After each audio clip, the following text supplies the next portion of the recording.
നമുക്കൊന്നുകൂടെ വചനത്തിൽ നിന്ന് മനസ്സിലാക്കുവാനായിട്ട് കർത്താവ് നമ്മെ സഹായിക്കട്ടെ.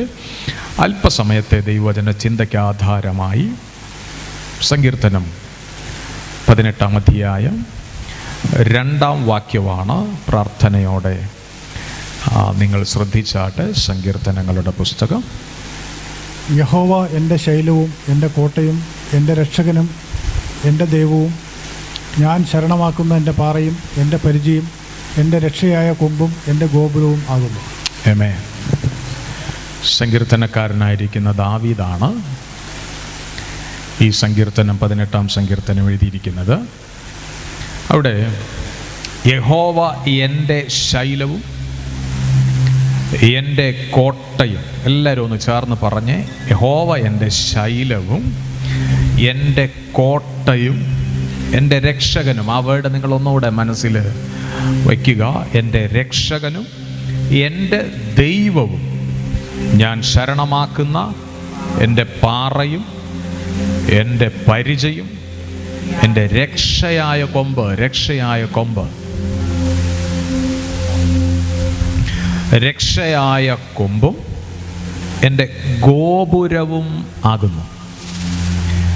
സ്തോത്രം. ചേർന്ന് ദൈവത്തിന് സ്തോത്രം ചെയ്തിട്ട് എത്ര പേർക്ക് പറയാൻ പറ്റുന്നുണ്ട്? എൻ്റെ ദൈവം എൻ്റെ രക്ഷകനാണ്. എൻ്റെ ദൈവം എൻ്റെ രക്ഷയായ കൊമ്പാണ്. ഈ ഭാഗം ഒത്തിരി വിവരിക്കാനുണ്ടെങ്കിലും വളരെ വേഗത്തിൽ ഈ പകൽ ചില ചിന്തകളിലേക്ക് നമുക്ക് പ്രവേശിക്കുവാനായിട്ടുണ്ട്. ചില വിഷയങ്ങൾക്കായിട്ട് പ്രാർത്ഥിക്കുവാനായിട്ടുണ്ട്. അതുകൊണ്ട് തന്നെ എല്ലാവരും ഒന്ന് പറയാൻ കഴിയട്ടെ, എൻ്റെ ദൈവം എൻ്റെ രക്ഷകനാണ്. പ്രവർത്തിക്കുവാൻ കഴിയാത്ത ഒരു ദൈവത്തിൻ്റെ അടുക്കലല്ല നാം ആയിരിക്കുന്നത്. ഇന്നും പ്രവർത്തിക്കുവാൻ കഴിയുന്ന ഉയർത്തെഴുന്നേറ്റ ഒരു രക്ഷകനെയാണ് നമ്മൾ ആരാധിക്കുന്നത്. സ്തോത്രം. അതുകൊണ്ട് തന്നെ നമ്മെ രക്ഷിച്ചു ദൈവം. എവിടെ നിന്ന്? പാപത്തിൽ നിന്ന് ദൈവം നമ്മളെ രക്ഷിച്ചു. ശാപത്തിൽ നിന്ന് ദൈവം നമ്മളെ രക്ഷിച്ചു. കാരണം നമ്മുടെ പാപത്തിൻ്റെ സകല ശിക്ഷകളും ക്രൂശിൽ കർത്താവ് വഹിച്ചു. അതുകൊണ്ടാണ് റോമാലേഖനം 8-ാം അധ്യായത്തിൻ്റെ 1-ാം വാക്യത്തിൽ എന്തു പറയുന്നത്? ഇപ്പോൾ ക്രിസ്തുവേശുവിലുള്ളവർക്ക് ഒരു ശിക്ഷാവിധിയും ഇല്ല. നമുക്കതൊന്ന് വായിച്ചേ. റോമർക്ക് എഴുതിയ ലേഖനം 8-1 വേഗത്തിലൊന്ന് നമുക്ക് വായിച്ചു നോക്കാം. വളരെ വേഗത്തിൽ. അതുകൊണ്ടിപ്പോൾ ക്രിസ്തുവേശുവിലുള്ളവർക്ക് ഒരു ശിക്ഷാവിധിയും ഇല്ല. ഒരു ശിക്ഷാവിധിയും ഇല്ല. അപ്പൊ ശിക്ഷാവിധിയിൽ നിന്ന് ദൈവം നമ്മളെ രക്ഷിച്ചു. ഉറപ്പുണ്ടോ നിങ്ങൾക്ക്? രക്ഷിച്ച ദൈവം ശിക്ഷാവിധിയിൽ നിന്ന് നമ്മെ രക്ഷിച്ചു. അടുത്തത്, ശിക്ഷാവിധിയിൽ നിന്ന് രക്ഷിച്ച ദൈവം ഇനിയും നമ്മുടെ ജീവിതത്തിലെ ഏതെല്ലാം വിഷയങ്ങളിലാണോ നമ്മൾ ദൈവത്തോട് പ്രാർത്ഥിക്കുന്നത്, അവിടെയും നമ്മെ രക്ഷിക്കാൻ മതിയായ ദൈവമാണ്. വിശ്വസിക്കുന്നവർ ചേർന്ന് ദൈവത്തിന് സ്തോത്രം ചെയ്ത് പറഞ്ഞ്, എൻ്റെ ദൈവം രക്ഷിക്കുന്ന ദൈവമാണ്, എൻ്റെ ദൈവം പ്രവർത്തിക്കുന്ന ദൈവമാണ്, എൻ്റെ ദൈവം ഇന്നും ജീവിക്കുന്ന ദൈവമാണ്. തൻ്റെ പ്രാർത്ഥനയെ നിരസിച്ചു കളയാത്ത ദൈവം സ്വർഗത്തിൽ എനിക്കുണ്ട്. തക്ക സമയത്ത് അവൻ്റെ വിടുതലുകൾ ഞങ്ങൾക്ക് നൽകി മാനിക്കുവാനിടയാകും. നോക്കാം. നമുക്ക് 2 വാക്യങ്ങളും കൂടെ നിങ്ങളെ കൊണ്ട് ഞാൻ വായിപ്പിക്കുകയാണ്. എന്നിട്ട് ചില കാര്യങ്ങൾ വേഗത്തിൽ ചിന്തിച്ച് പ്രാർത്ഥിക്കുവാൻ കർത്താവിൽ ആഗ്രഹിക്കുകയാണ്. ലൂക്കോസിൻ്റെ സുവിശേഷം 4-ാം അധ്യായം 18-19 വാക്യങ്ങൾ. 2 വാക്യങ്ങൾ ദയവായി വായിക്കണം. ദൈവം യേശുവിനെ അയച്ചതിൻ്റെ ഉദ്ദേശത്തെക്കുറിച്ച് അവിടെ വ്യക്തമായിട്ട് പ്രഖ്യാപിക്കുന്നുണ്ട്. ലൂക്കോസിൻ്റെ സുവിശേഷം 4-ാം അധ്യായം 18-19 വാക്യങ്ങൾ. ദരിദ്രന്മാരോട് സുവിശേഷം അറിയിക്കാൻ കർത്താവ് എന്നെ അഭിഷേകം ചെയ്തിരിക്കാൻ അല്ലെങ്കിൽ ചെയ്തു. അവൻ്റെ ആത്മാവ് എൻ്റെ മേലുണ്ട്. ബദ്ധന്മാർക്ക് വിടുതലും കുരുടന്മാർക്ക് കുരുടന്മാർക്ക് കാഴ്ചയും പ്രസംഗിക്കുവാനും പീഡിതന്മാരെ വിടുവിച്ചയക്കാനും കർത്താവിന്റെ പ്രസാദ വർഷം പ്രസംഗിക്കുവാനും എന്നെ അയച്ചിരിക്കുന്നു എന്ന് എഴുതിയിരിക്കുന്ന സ്ഥലം കണ്ടു. കർത്താവായ യേശുവിനെ സിനഗോഗിൽ വിളിച്ച് ശുശ്രൂഷിക്കുവാനായിട്ട് അവസരം കൊടുത്തപ്പോൾ യേശു സിനഗോഗിൽ ചെന്ന് പ്രസംഗിക്കുവാൻ എടുത്ത യെശയ്യാ പ്രവാചകന്റെ പുസ്തകത്തിൽ നിന്നുള്ള ഒരു ഉദ്ധരണിയാണ് കർത്താവ് അത് വായിക്കുന്നത്. കർത്താവ് അത് കണ്ടു, അതവിടെ ശുശ്രൂഷിക്കുവാനായിട്ട് ഇടയായി. കർത്താവിനെ കുറിച്ചിട്ട് തന്നെ പറഞ്ഞിട്ടുള്ളൊരു പ്രവചന ഭാഗമാണിത്. യേശുവിനെ കുറിച്ച് യേശു ഭൂമിയിലേക്ക് വരുമ്പോൾ കർത്താവ് എന്താണ് പ്രവർത്തിക്കാൻ പോകുന്നത് എന്നുള്ളതിനെ കുറിച്ച് എഴുതി വെച്ച പ്രവചനമാണ് ആ ഭാഗം. എന്തുവായിരുന്നു അത്? സ്തോത്രം. യേശു രോഗികളെ സൗഖ്യമാക്കുന്നു, യേശു ഭൂതം ബാധിച്ചവരെ വിടുവിക്കുന്നു, യേശു പാപത്തിൽ ബന്ധിക്കപ്പെട്ടവരെ വിടുതൽ കൊടുത്ത് ദൈവത്തിൻ്റെ പറുദീസയുടെ അംഗങ്ങളാക്കി മാറ്റുന്നു. സ്തോത്രം ചെയ്ത് ദൈവത്തിന് നന്ദി പറയുവാൻ എത്ര പേർക്ക് കഴിയുന്നുണ്ട്? അതുകൊണ്ട് കർത്താവ് ഒരു മനുഷ്യൻ്റെ ജീവിതത്തിലെ എല്ലാ അവസ്ഥകളെയും എന്ന് പറഞ്ഞാൽ പിശാച് കൊണ്ടുവരുന്ന എല്ലാ അവസ്ഥകളിൽ നിന്ന് വിടുവിക്കുന്ന ദൈവമാണ്. യേശു വന്നത് തന്നെ രക്ഷിക്കാനാണ്. യേശു രക്ഷിച്ച ചരിത്രം ദൈവവചനത്തിൽ നമുക്ക് കാണാം. അവൻ അന്ന് രക്ഷിച്ചു എന്ന് തൻ്റെ പരസ്യ ശുശ്രൂഷ സമയങ്ങളിൽ രക്ഷിച്ച കർത്താവ് ഇന്നും തൻ്റെ ജനത്തെ രക്ഷിച്ചുകൊണ്ടിരിക്കുന്നു. അതുകൊണ്ട് എൻ്റെ ദൈവം രക്ഷകനാണ്. രക്ഷകനായ ദൈവത്തിൻ്റെ ഒരു പ്രത്യേകത എൻ്റെ ജീവിതത്തിലെ എല്ലാ വിഷയങ്ങളിൽ നിന്ന് ഇന്ന് പകലൊന്ന് അത് പറയണം. ഹൃദയത്തിനകത്തൊന്ന് വിശ്വസിച്ചിട്ട് നാവ് കൊണ്ട് ഇന്ന് പകലൊന്ന് ഏറ്റുപറയണം. എൻ്റെ ദൈവം ജീവിതത്തിലെ എല്ലാ സാഹചര്യത്തിൽ നിന്ന്, ഏതൊക്കെ സാഹചര്യം? എല്ലാ പ്രതികൂലത്തിൻ്റെ സാഹചര്യത്തിൽ നിന്ന് ഇന്ന് പകലൊന്ന് ഹൃദയത്തിൽ ത്തോടെ സ്തോത്രം അധരത്തിൽ ശബ്ദങ്ങൾ ഉയർത്തി ദൈവസന്നിധിയിൽ ഒന്ന് പറഞ്ഞാട്ടെ. എല്ലാ സാഹചര്യങ്ങളിലും, എല്ലാ പ്രതികൂലത്തിൻ്റെ സാഹചര്യങ്ങളിലും, അതൊരു പക്ഷേ നിങ്ങൾ പ്രാർത്ഥിക്കുന്ന നിങ്ങളുടെ വിഷയങ്ങളാകാം, നിങ്ങളുടെ മക്കൾക്ക് വേണ്ടിയുള്ള വിഷയങ്ങളാകാം, നിങ്ങളുടെ വീടിന് വേണ്ടിയുള്ള വിഷയങ്ങളാകാം, നിങ്ങളുടെ രോഗങ്ങൾക്കുള്ള വിഷയങ്ങളാകാം, പ്രശ്നങ്ങൾ സൃഷ്ടിക്കുന്ന പൈശാചിക മണ്ഡലത്തിൽ നിന്ന് ഒരു വിടുതൽ വേണ്ടി പ്രാർത്ഥിക്കുന്ന വിഷയങ്ങളാകാം. പക്ഷെ സ്വർഗത്തിലെ ദൈവം യേശു കർത്താവ് സകല പ്രതികൂലങ്ങളിൽ നിന്നും രക്ഷിക്കുന്ന കർത്താവാണ്. ഇത് കേൾക്കുന്ന ഒരു പിശാചുണ്ട്. നിങ്ങളിത്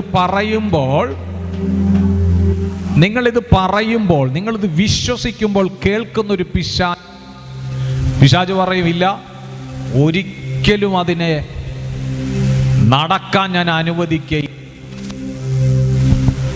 നടക്കാൻ ഞാൻ അതിനെ അനുവദിക്കയില്ല. പിശാച് എത്ര തന്നെ കേട്ട് പ്രവർത്തിച്ചാലും വിശ്വാസത്തോടെ ഇന്ന് പകൽ ദൈവത്തിന് സ്തോത്രം ചെയ്തോ. ദൈവം നമുക്ക് വേണ്ടി ചെയ്യുന്നതിനെ തടയാൻ, ഹല്ലേലൂയ, ദൈവത്തിന് നിങ്ങളോടുള്ള വാഗ്ദത്ത നിവർത്തിയെ തടയാൻ ഒരു ദുഷ്ടനും കഴിയുകയില്ല. ഒരു പിശാചിനും അതിനെ തടയാൻ കഴിയുകയില്ല. ഇന്ന് പകൽ അതങ്ങ് വിശ്വസിച്ചു. വചനം പറയുന്നു യേശു വന്നത് രക്ഷിക്കാനാണ്. ഇവിടെ നമ്മൾ ആരാധിക്കുന്ന ദൈവം രക്ഷിക്കുന്ന ദൈവമാണ്. നമുക്കൊന്ന് പറയാം, കർത്താവേ എൻ്റെ വിഷയത്തിനകത്ത് അങ്ങ് പ്രവർത്തിക്കണം. ഏത് വിഷയത്തിൻ്റെ മേലും പ്രവർത്തിക്കണം. അതിന് പിശാചിനെ തടയാൻ കഴിയില്ല. ഞങ്ങളത് വിശ്വസിക്കുന്നു. സ്തോത്രം, ഹല്ലേലൂയ. ഭൂതങ്ങളുടെ പ്രശ്നങ്ങളായാലും കൊള്ളാം, രോഗത്തിൻ്റെ പ്രശ്നമായാലും കൊള്ളാം, ഇതിനകത്ത് പാപത്തിൽ നിന്നുള്ള വിടുതലായാലും കൊള്ളാം, കർത്താവിന് പ്രവർത്തിക്കാൻ കഴിയും. ഏതു മേഖലകളിലും പ്രവർത്തിക്കുവാൻ കഴിയുന്ന ഒരു കർത്താവാണ്. എല്ലാവരും ഒന്ന് പറയാമോ? വാഗ്ദത്തത്തെ തടയാൻ പിശാചിന് കഴിയുകയില്ല. നിങ്ങളെക്കുറിച്ച് ദൈവത്തിന് വലിയ പദ്ധതികൾ ഉണ്ടെന്നുള്ളത് വാസ്തവമാണ്. പക്ഷെ ഈ പദ്ധതികളെ ഇല്ലാതാക്കി കളയാൻ പിശാച് ശ്രമിച്ചാൽ നമ്മുടെ കർത്താവ് അതിൽ നിന്ന് വിടുവിക്കും.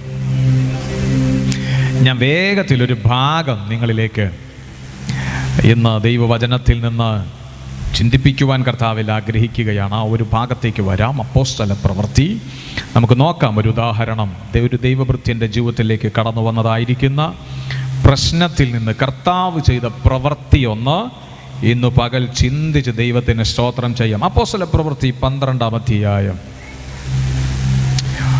1 മുതൽ താഴോട്ട് നമുക്ക് വായിക്കാം വേഗത്തിൽ. ആ കാലത്ത് ഹെരോദ രാജാവ് സഭയിൽ ചിലരെ പീഡിപ്പിക്കേണ്ടതിന് കൈനീട്ടി. യോഹന്നാന്റെ സഹോദരനായ യാക്കോബിനെ അവൻ വാൾ കൊണ്ടുവന്നു. നിർത്തണം. യോഹന്നാന്റെ സഹോദരനായിരിക്കുന്ന യാക്കോബിനെ വാൾ കൊണ്ട് അവരെന്ത് ചെയ്തു? കൊന്നു. നമുക്കത്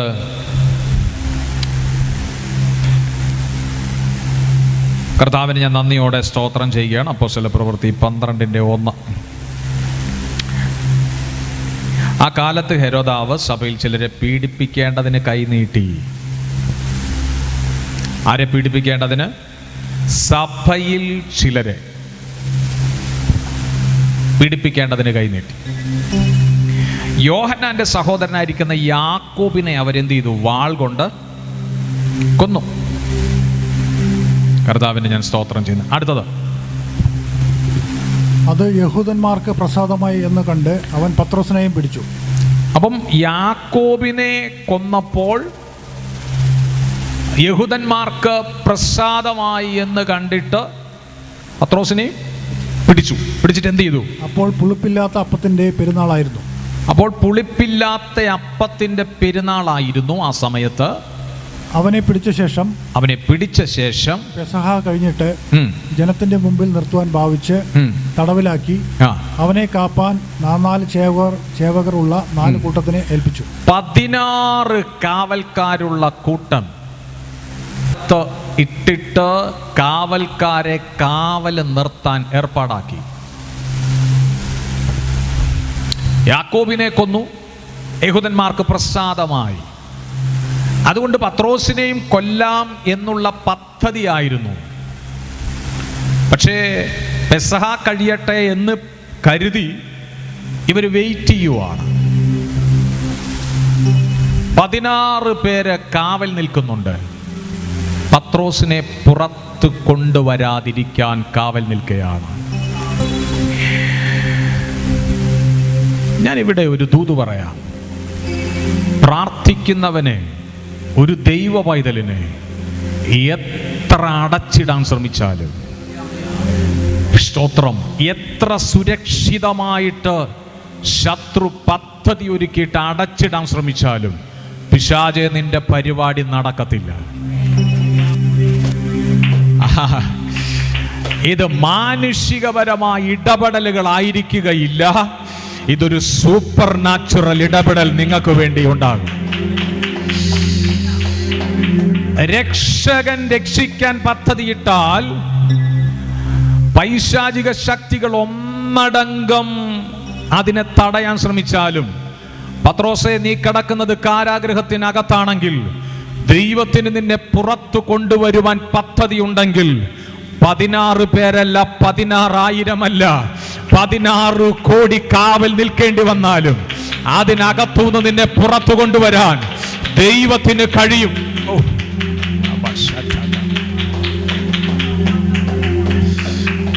ഇന്ന് പകൽ പറയണം, എൻ്റെ ദൈവം ഞാൻ കിടക്കുന്ന അവസ്ഥയെ അറിയുന്നവനാണ്. ഞാനിവിടെ വേറൊരു കാര്യം കൂടെ പറയാം. പത്രോസിനെ കാരാഗൃഹത്തിൽ ഇടുന്നത് വരെ ദൈവം ഇടപെട്ടിട്ടില്ല. അപ്പോസ്തല പ്രവൃത്തി 12-ാം അധ്യായം നമ്മൾ വായിക്കുമ്പോൾ പത്രോസിനെയൊക്കെ അടിക്കുന്നുണ്ട്. അടിക്കാനുള്ള കാരണം എന്ന് പറയുന്നത് 3-ാം അധ്യായം നമ്മൾ പഠിക്കുമ്പോൾ അറിയാം. മുടന്തനായ മനുഷ്യനെ, അമ്മയുടെ ഗർഭം മുതൽ മുടന്തനായ മനുഷ്യനെ യേശുവിൻ്റെ നാമത്തിൽ സൗഖ്യമാക്കിയതിൻ്റെ പേരിൽ തുടങ്ങിയ പ്രശ്നങ്ങളാണ്. അവിടെ നിന്ന് വളരെയധികം ഇവരെ പിടിക്കലും അടിക്കലും കാരാഗൃഹത്തിൽ കൊണ്ടുപോയി ഇടലും യാക്കോബിനെ പിടിച്ചു കൊല്ലുകയും ഒക്കെ ചെയ്ത പ്രവർത്തികളുണ്ടായി. പ്രാർത്ഥിക്കുകയും ദൈവവാഗ്ദത്തമുള്ളവനുമായിരിക്കുന്ന പത്രോസിനെ കാരാഗൃഹത്തിനകത്തിട്ട് 16 പേര് കാവൽ നിൽക്കുമ്പോൾ, സ്തോത്രം, സ്വർഗത്തിലെ ദൈവം തൻ്റെ ദൂതനെ അതിനകത്തേക്ക് ഇറക്കി. സ്തോത്രം. എത്ര പേർക്ക് വിശ്വാസത്തോടെ പറയാൻ പറ്റും, പത്രോസിന്റെ ജീവിതത്തിൽ പ്രശ്നങ്ങൾ കേറി വരുന്ന സമയത്ത് സൂപ്പർ നാച്ചുറൽ ഇടപെട്ടില്ല. സ്തോത്രം ചെയ്ത് കർത്താവിന്. എന്നാൽ പത്രോസിനെ കൊല്ലാൻ പ്ലാനിട്ട സമയത്ത് ദൈവം ഇടപെടാൻ തുടങ്ങി. മനസ്സിലായവർക്കായി സ്തോത്രം. കഴിഞ്ഞ ദിവസങ്ങളിൽ രോഗം വന്നപ്പോൾ ദൈവം ഇടപെട്ടില്ല, പ്രാർത്ഥിച്ചിട്ട് ദൈവം അത് മറുപടി നൽകിയില്ല, ഇച്ചിരി സമയം കൂടെ കാത്തിരിക്കേണ്ടി വന്നേക്കാം. ചില പ്രശ്നങ്ങളിലൂടെ കടന്നുപോയപ്പോൾ ദൈവം ഇടപെട്ടില്ലെന്ന് തോന്നിയേക്കാം. പക്ഷേ നീ മരിക്കാൻ ദൈവം അനുവദിക്കത്തില്ല. ഓ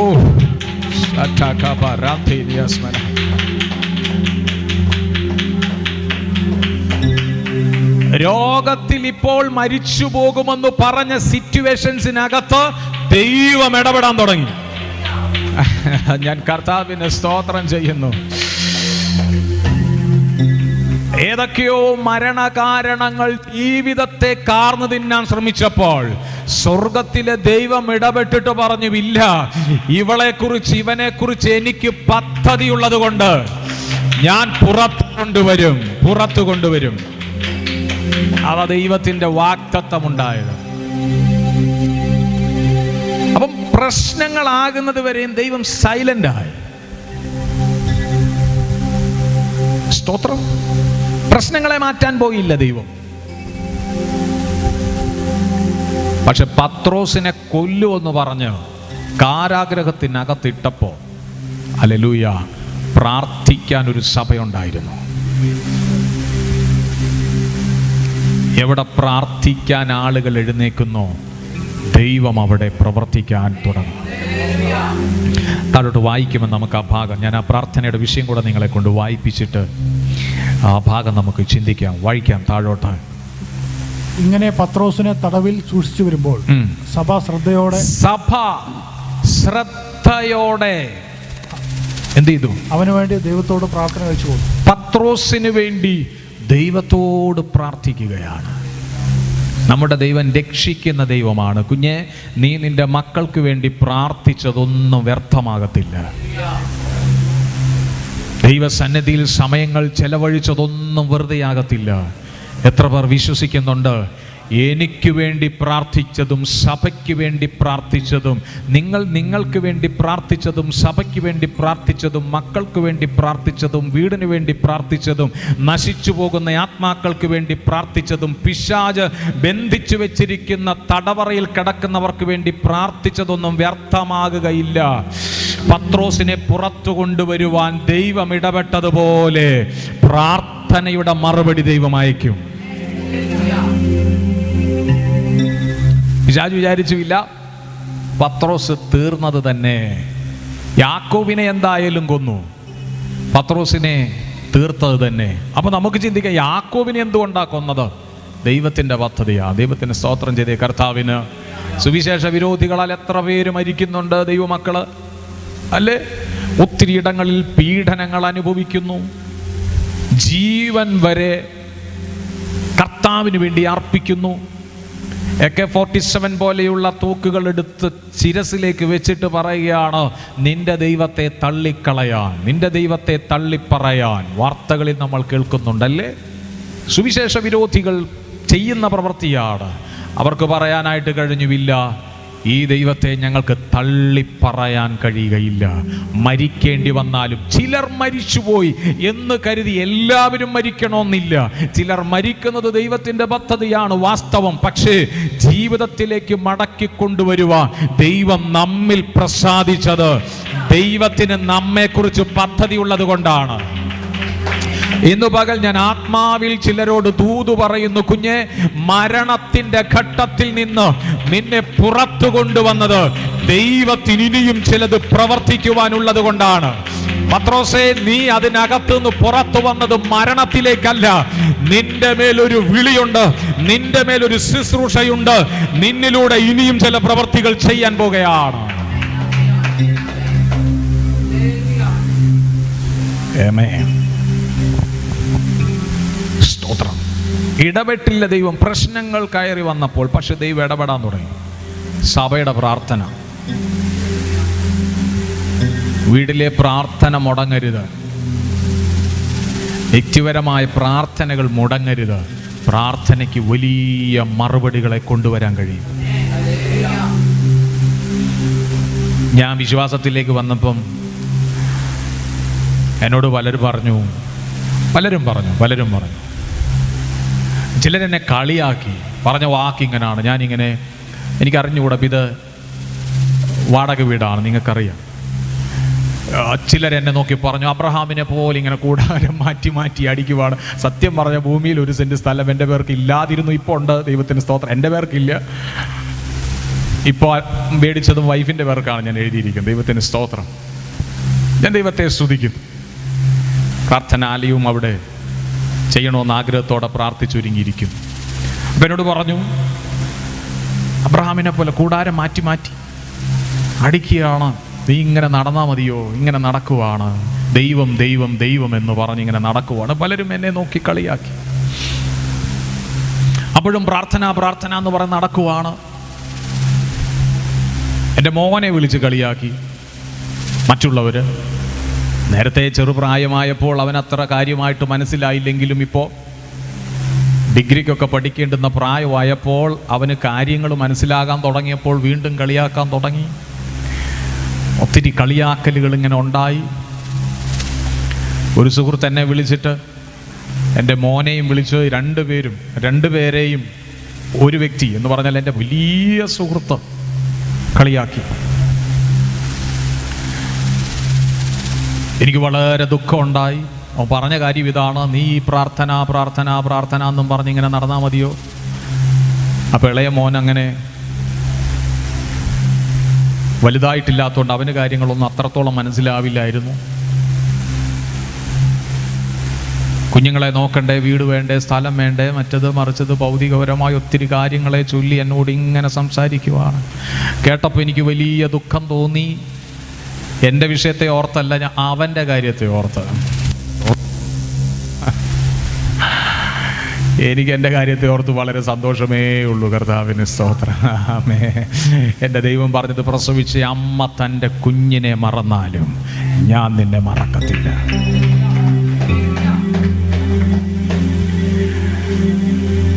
എന്നോട് സംസാരിച്ചു, എൻ്റെ കുഞ്ഞിനോട് സംസാരിച്ചു. ചില ദിവസങ്ങൾ കഴിഞ്ഞു, ചില മാസങ്ങൾ കഴിഞ്ഞു. എന്നോട് സംസാരിച്ചവൻ്റെ ഭാര്യ പറഞ്ഞു, നമുക്ക് ഒരുമിച്ച് ജീവിക്കാൻ ബുദ്ധിമുട്ടുണ്ട്, ഈ വീട്ടിൽ കൂട്ടുകുടുംബമാണ്, വീട്ടിൽ നിന്ന് പുറത്തു പോകണം. പ്രശ്നങ്ങളുടെ ആരംഭം അവൻ്റെ വീട്ടിൽ തുടങ്ങി.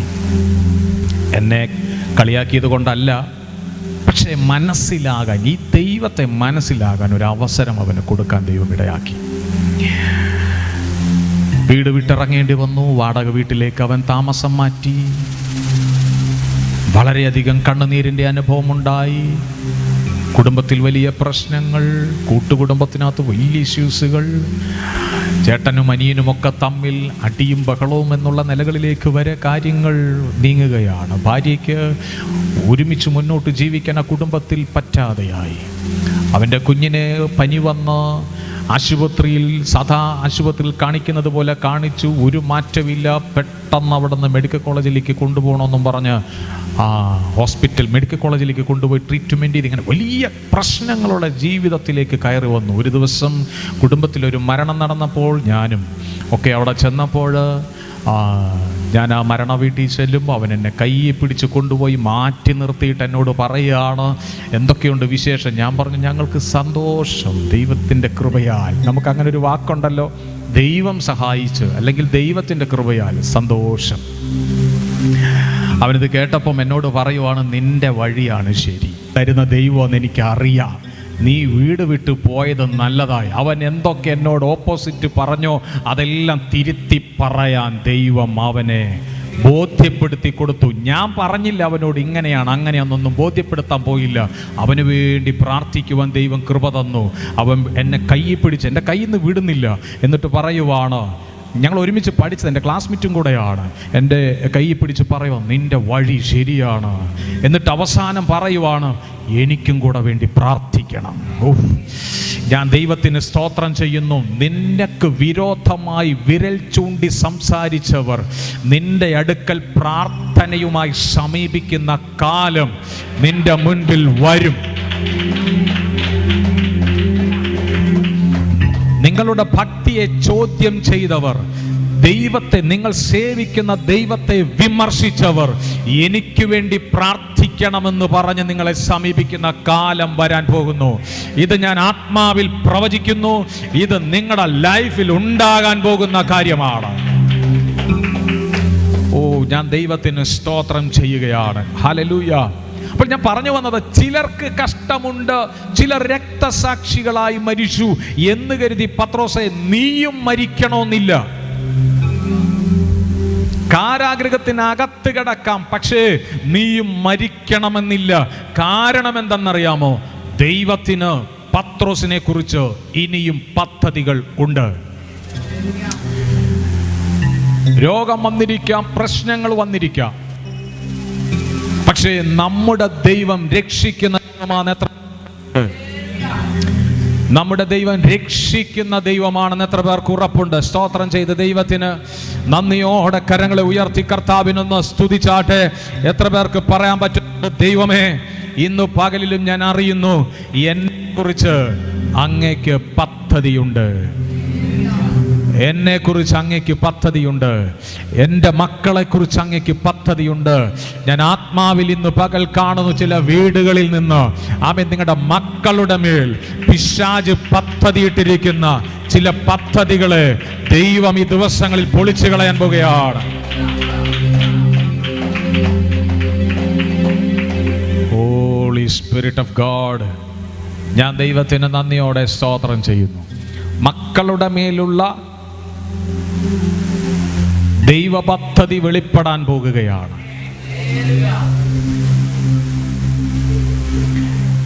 ആ ദൈവ പദ്ധതി ഇങ്ങനെ ആയിരിക്കും. എന്നോട് ദൈവം പറയുന്നു, ഒന്നുകൂടെ ദൈവത്തോട് അടുപ്പിക്കുന്ന നിലകളിൽ.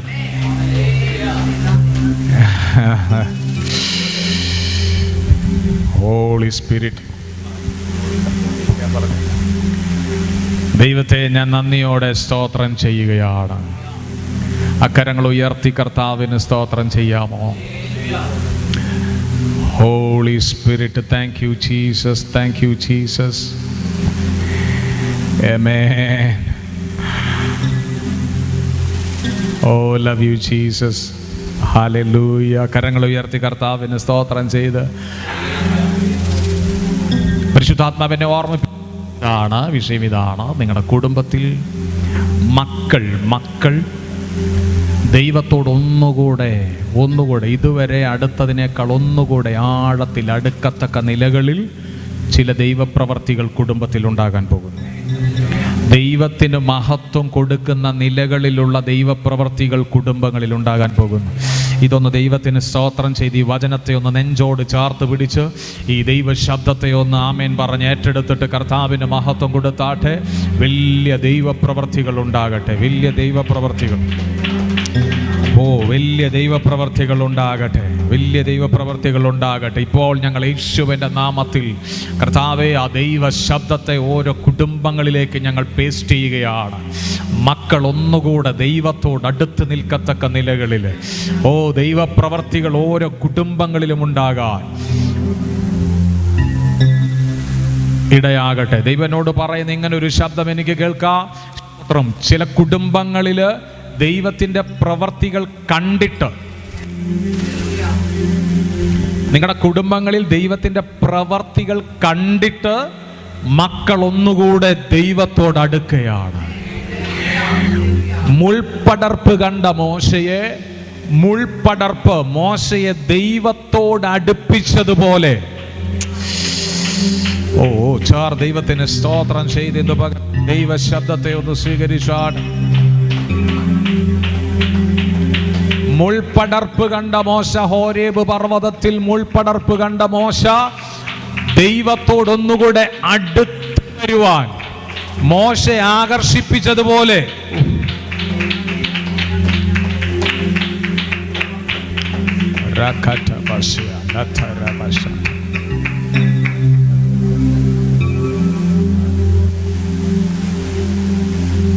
ദൈവത്തിൻ്റെ മഹത്വം ദൈവം മക്കളെ കാണിപ്പിക്കും. ദൈവത്തിന് സ്തോത്രം ചെയ്യുന്നു. സഭ ശ്രദ്ധയോടെ പ്രാർത്ഥിച്ചു. അപ്പോൾ ഈ ദിവസങ്ങളിൽ നിങ്ങൾ പ്രാർത്ഥിക്കണം. ഇതുവരെ പ്രാർത്ഥിച്ചില്ല എന്നുള്ളതല്ല, പ്രാർത്ഥിക്കണം.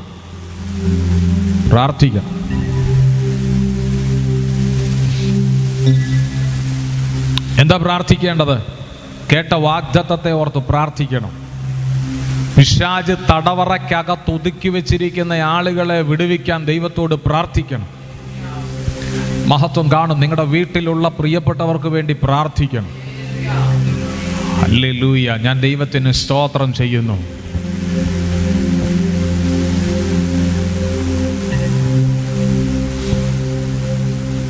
കരങ്ങളെ ഉയർത്തി യേശുവിന് നന്ദി പറയാമോ? സഭ ശ്രദ്ധയോടെ പ്രാർത്ഥിച്ചു. സഭ എന്ത് ചെയ്തു? ശ്രദ്ധയോടെ.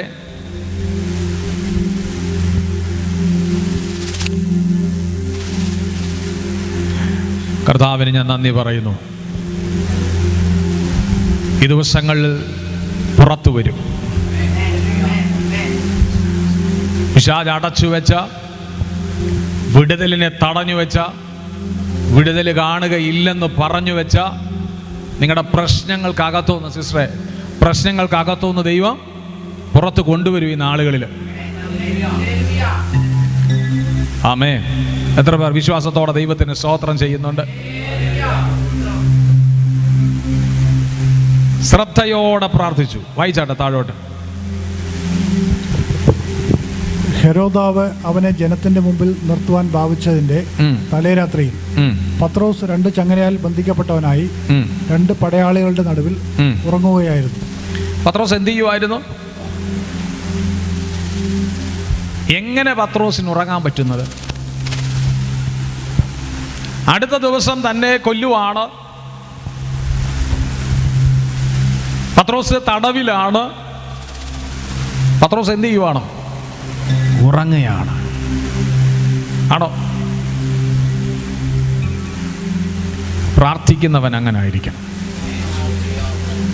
ഭയപ്പെട്ടുകൊണ്ട് നിലവിളി ശലമുറയിട്ട് നിൽക്കുന്നവനല്ല.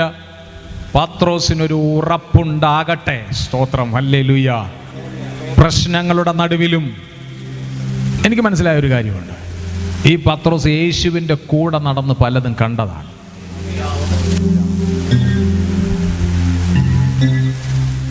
കാറ്റും കോളും അടിച്ചപ്പോഴും കൽപ്പിക്കേണ്ടുന്നവൻ കൽപ്പിച്ചപ്പോൾ പ്രകൃതി പോലും അനുസരിച്ച ഒരുവന്റെ ശിഷ്യനാണ്.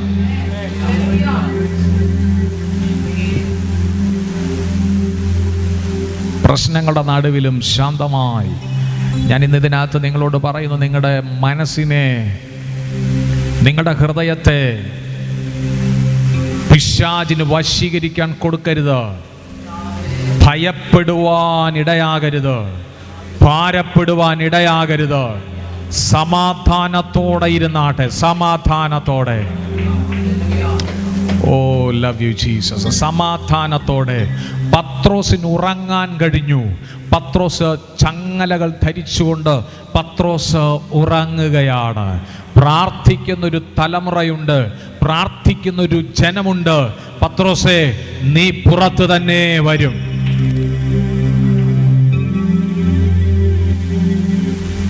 പത്രോസ് എന്ത് ചെയ്തു? ഉറങ്ങുകയാണ്. ഉറപ്പുണ്ടാകണം.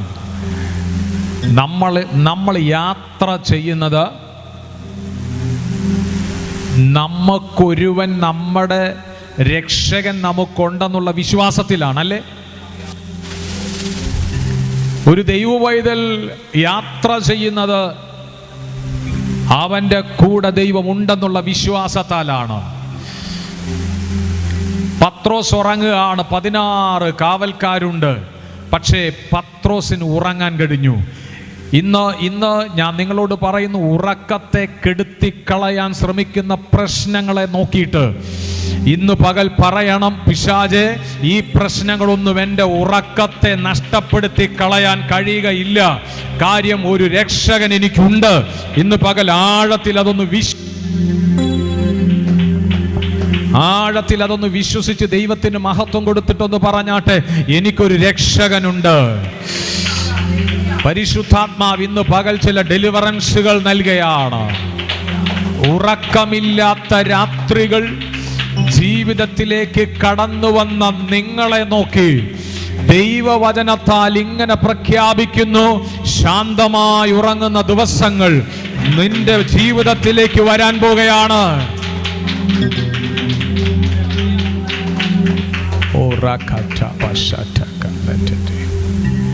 Oh, love you, Jesus.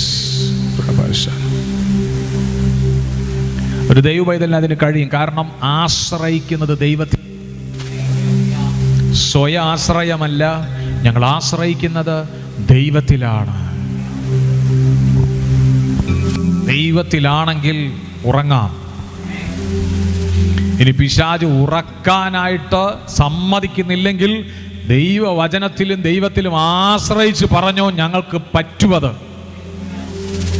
ഉറങ്ങാൻ പറ്റും. കാരണം ഞങ്ങളുടെ ദൈവം ഹല്ലേലൂയ രക്ഷകനാണ്, രക്ഷിക്കുന്ന ദൈവമാണ്. ഞങ്ങളുടെ പ്രശ്നങ്ങളിലും അവൻ രക്ഷിക്കുന്ന ദൈവമാണ്. ഞങ്ങളുടെ വിഷയങ്ങളിലും അവൻ ഇടപെടുന്ന ദൈവമാണ്. ഓ, ഞാൻ ദൈവത്തിന് നന്ദിയോടെ സ്തോത്രം ചെയ്യുകയാണ്. ഒരിക്കലും പത്രോസിന് ഉറങ്ങാൻ പറ്റുകയില്ല. പത്രോസിന് ഉറങ്ങാൻ പറ്റുകയില്ല, ഒരിക്കലും ഉറങ്ങാൻ പറ്റുകയില്ല. ഹല്ലേലൂയ. പക്ഷേ പ്രാർത്ഥിക്കുന്ന നമുക്ക് കർത്താവിൽ ആശ്രയിക്കാം. ഉറങ്ങാൻ പറ്റാത്ത സാഹചര്യങ്ങൾ ഉണ്ടാകാം, പക്ഷേ കർത്താവിൽ ആശ്രയിച്ചിട്ട് ഉറങ്ങാം. ദൈവത്തിന് സ്തോത്രം. ഹല്ലേലൂയ. കാരണം എന്തെന്നറിയാമോ? ദൈവം അറിയിച്ച വാഗ്ദത്തങ്ങളെ ദൈവം അത് നിവർത്തീകരിച്ചെടുക്കാതെ ഈ ഭൂമിയിൽ നിന്ന് നിങ്ങളെ ഇല്ലാതാക്കി കളയാൻ പിശാചിന് കഴിയുകയില്ലെന്ന് വിശ്വസിക്കുന്നവർക്ക് പറയാൻ പറ്റും. സ്തോത്രം. പ്രശ്നങ്ങളില്ലെന്നല്ല, അതിൻ്റെ നടുവിൽ ഉറങ്ങാം. പിതാവാം ദൈവത്തെ അനുസരിച്ച, ദൈവഹിതം മാത്രം നിവർത്തിച്ച കർത്താവായ യേശുവിനെ ശിഷ്യന്മാരൊത്ത് പടകിൽ യാത്ര ചെയ്യുമ്പോൾ കാറ്റും കോളുമൊക്കെ വളരെയധികം പടകിലേക്ക് ആഞ്ഞടിച്ചു, വെള്ളം അലയടിച്ച് പടകിൽ കയറിയിട്ട് പടകിപ്പം മുങ്ങിപ്പോകുമെന്ന് അവസ്ഥകൾ ഉണ്ടായപ്പം കർത്താവ് എന്ത് ചെയ്യായിരുന്നു?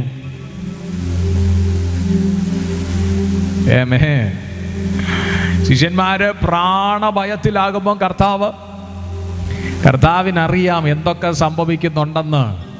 കാരണം രാജാധി രാജാവായ കർത്താവ്, സ്തോത്രം, ഹല്ലേലൂയ, നമ്മുടെ ദൈവമായ കർത്താവ്, ആഴിയുടെ ആഴങ്ങളെ അറിയുന്നവൻ, ആകാശത്തിന്റെ കിളിവാതിലുകളെ തുറക്കാൻ മതിയായവൻ, പാതാളത്തെയും മരണത്തെയും നന്നായി അറിയുകയും അതിനെ ജയിക്കുകയും ചെയ്തവൻ. നമ്മൾ അങ്ങനെ ശീലിക്കണം. നമ്മൾ കർത്താവിൽ അങ്ങനെ ആശ്രയിക്കണം. എനിക്കറിയാം ഈ നാളുകൾ നിങ്ങൾ ഉറങ്ങും. ഉറക്കമില്ലാതെ കിടന്ന ആളുകൾ ഉറക്കത്തെ കെടുത്തിയിട്ട് രാത്രി ടെൻഷൻ അടുപ്പിച്ചു ഭയങ്കര സ്ട്രെസ് ഉണ്ടായിട്ട് ഉറങ്ങാൻ കഴിയാതെ ഇരിക്കുന്ന ചിലരോട് ഞാൻ ഇങ്ങനെ ആത്മാവിൽ പറയുന്നു: ദൈവം ഈ ദിവസങ്ങളിൽ നിങ്ങളോട് ഇടപെടും. ദൈവം ഈ ദിവസങ്ങളിൽ നിങ്ങൾക്ക് വേണ്ടി പ്രവർത്തിക്കും. പാട്ടുകാരൻ അങ്ങനെ പാടിയത്, എന്തോ ആണ് പാടിയത്? സമാധാനത്തെ ഞാൻ അലഞ്ഞു, യേശു സമാധാനമായി എൻ്റെ അരികിൽ വന്നു. നമുക്ക് സമാധാനമില്ല, പക്ഷേ സമാധാനം തരാൻ കഴിവുള്ള ഒരുവൻ എൻ്റെ അരികിലേക്ക് വന്നു. വിശ്വാസമുള്ളവർ ചേർന്ന് കർത്താവിന് സ്തോത്രം ചെയ്ത് ഇന്ന് പകൽ അവന് മഹത്വം കൊടുത്താട്ടെ. Hallelujah. Oh, love you Jesus. ഞങ്ങൾ അങ്ങയെ നന്ദിയോടെ സ്തുതിക്കുകയാണ്. ഞങ്ങൾ ഇന്ന് പിശാചിനോട് പറയണം: ഇല്ല പിശാച്, ഉറക്കത്തെ കെടുത്തിക്കളയുവാൻ ശ്രമിക്കുന്ന നിന്റെ പദ്ധതിയെ പ്രാർത്ഥനയുടെ ആത്മാവിൽ ഞങ്ങൾ ജയിക്കും. ഇതുവരെ നിങ്ങളുടെ വീട് സാക്ഷ്യപ്പെടുത്തിയിട്ടില്ലാത്ത സാക്ഷ്യങ്ങള് നിങ്ങളുടെ വീട്ടിലുണ്ടാകാൻ പോകുകയാണ്.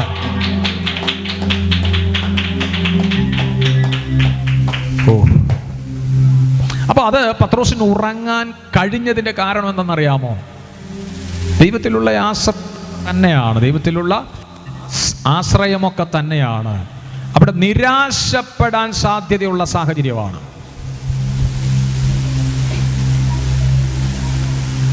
ദൈവത്തിനല്ലാതെ രക്ഷിച്ചെടുക്കാൻ കഴിയാത്ത സാഹചര്യമാണ്. നിരാശയാണ് അവിടെ. പത്രോസിന്റെ ജീവിതം നോക്കിയാൽ നിരാശയാണ്. പക്ഷേ പത്രോസ് ഉറങ്ങുകയാണ്. ദൈവത്തിന് സ്തോത്രം. ഇന്ന് പകൽ ദൈവസന്നിധിയിൽ ഒന്ന് പറയാൻ പറ്റുമോ? നിരാശയെ ജയിക്കുന്ന പ്രാർത്ഥനയുടെ മറുപടി വീടുകളിൽ ഉണ്ടാകും.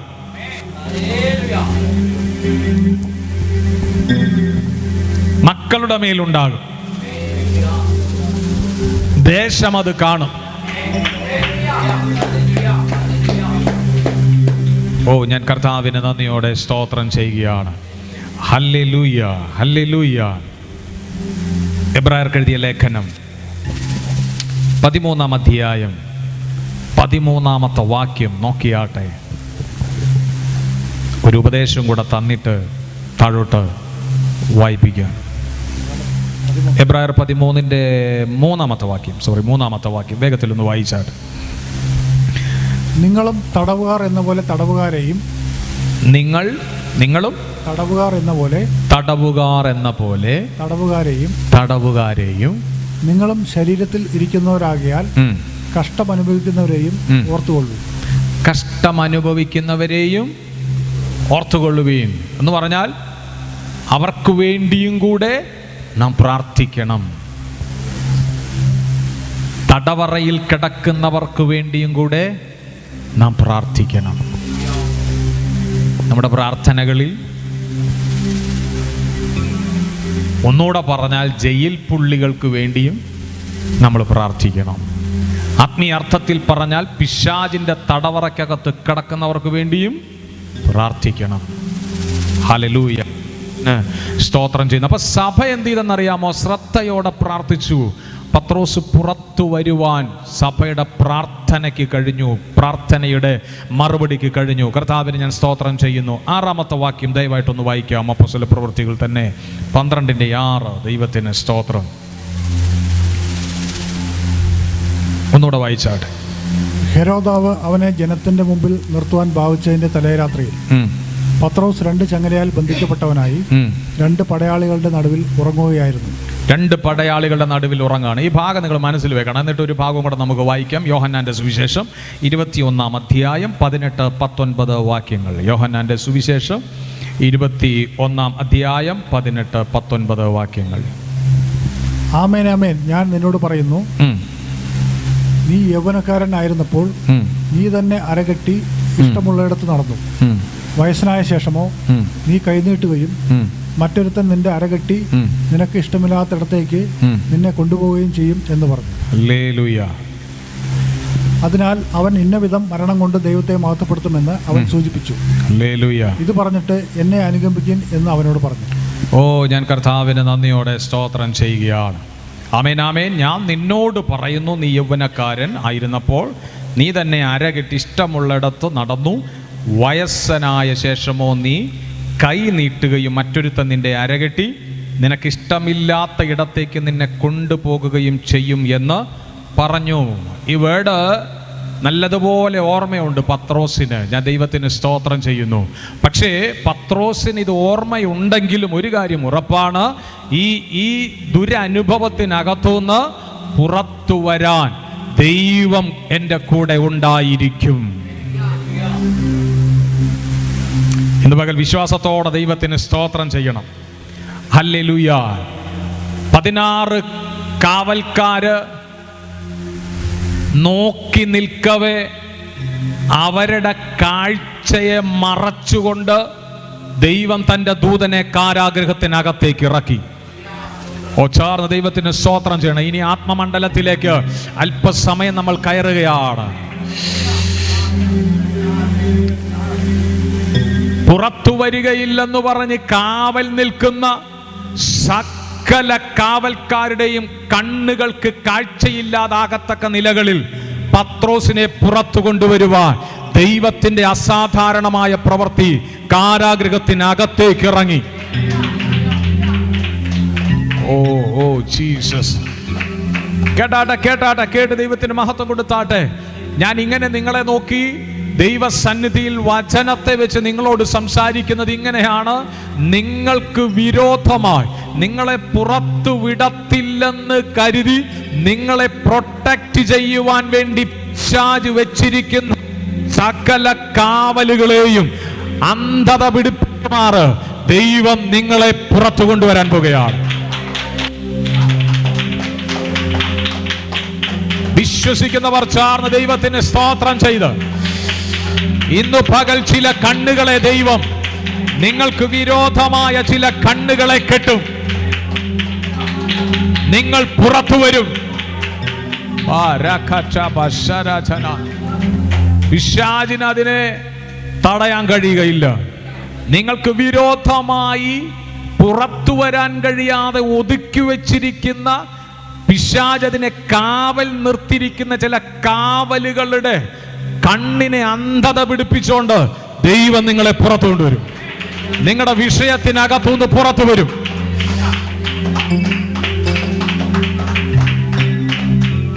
അങ്ങനെ ദൈവം ഇടപെടാൻ പോവുകയാണ്.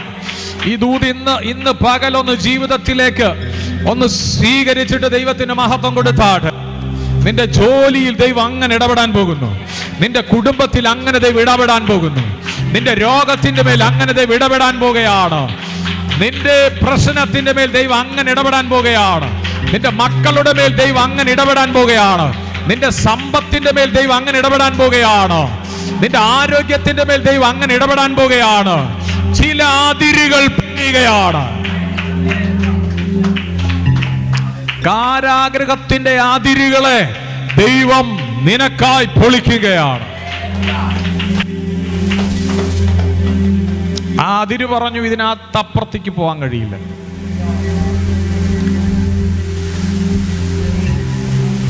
ചില അതിരുകൾ വെച്ചിട്ടുണ്ട്. ചില അതിരുകൾ പറഞ്ഞു, ഇതിനപ്പുറത്തേക്ക് നിനക്ക് പോകാൻ ഒക്കത്തില്ല. പത്രോസിനെ നോക്കിയിട്ട് പറഞ്ഞു, ഈ കാരാഗൃഹത്തിന് അപ്പുറത്തേക്ക് നിനക്ക് പോകാൻ ഒക്കത്തില്ല. 16 കാവൽക്കാർ മാത്രമല്ല, കാരാഗൃഹത്തിന്റെ ചുറ്റുഭാഗം അടയപ്പെട്ട് കിടക്കുകയാണ്. നിനക്ക് പോകാൻ ഒക്കത്തില്ല. അതിരുകൾ വെച്ചിരിക്കുകയാണ്. അതിരുകൾ. ഓ ലവ് യു ജീസസ്. അതിരുകൾ വെച്ചിരിക്കുക. പ്രാർത്ഥിക്കുന്ന നിനക്ക് ചുറ്റും അതിരുകൾ. എന്തുവാന്നറിയാം? അതിരുകളെ ഞാൻ പറയാം. അതിരുകൾ എന്താണെന്നറിയാമോ? പരിമിതികളുണ്ട്. പരിമിതികൾ. പ്രാർത്ഥിക്കുന്നവന് പ്രാർത്ഥിക്കാൻ ഒക്കത്തില്ല, പരിമിതികളുണ്ട്. ആരാധിക്കുന്നവൻ ആരാധിക്കാൻ ഒക്കാത്ത പരിമിതികൾ. വചനം വായിക്കുമ്പോൾ കഴിയാത്ത പരിമിതികൾ. രോഗമാണെങ്കിൽ സൗഖ്യം കാണാത്ത പരിമിതികൾ. പൈശാചിക പ്രശ്നമാണെങ്കിൽ ഡെലിവറൻസ് കാണാൻ കഴിയാത്ത പരിമിതികൾ. ഒത്തിരി പരിമിതികളാൽ ഒതുക്കപ്പെട്ടു വെച്ചിരിക്കുന്ന പരിമിതികളെ അതിരുകൾ വിശാലമാക്കുന്ന ദൈവപ്രവർത്തികൾ ഉണ്ടാകും.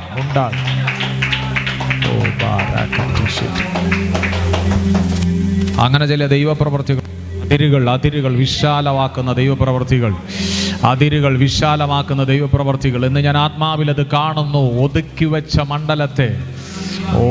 വെച്ച മണ്ഡലത്തിനകത്തുനിന്ന് നിന്നെ പുറത്തു കൊണ്ടുവരുന്ന ദൈവത്തിന്റെ ഇടപെടൽ.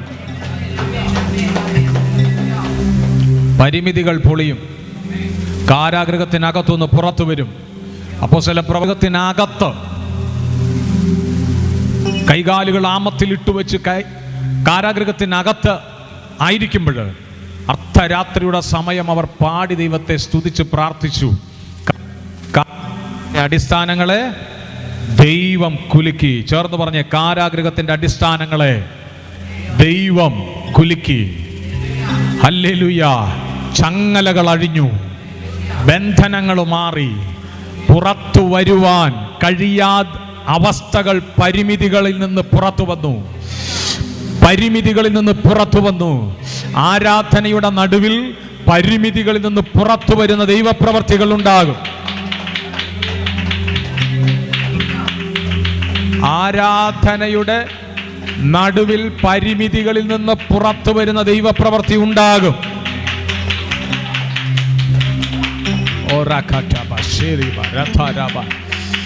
Holy spirit.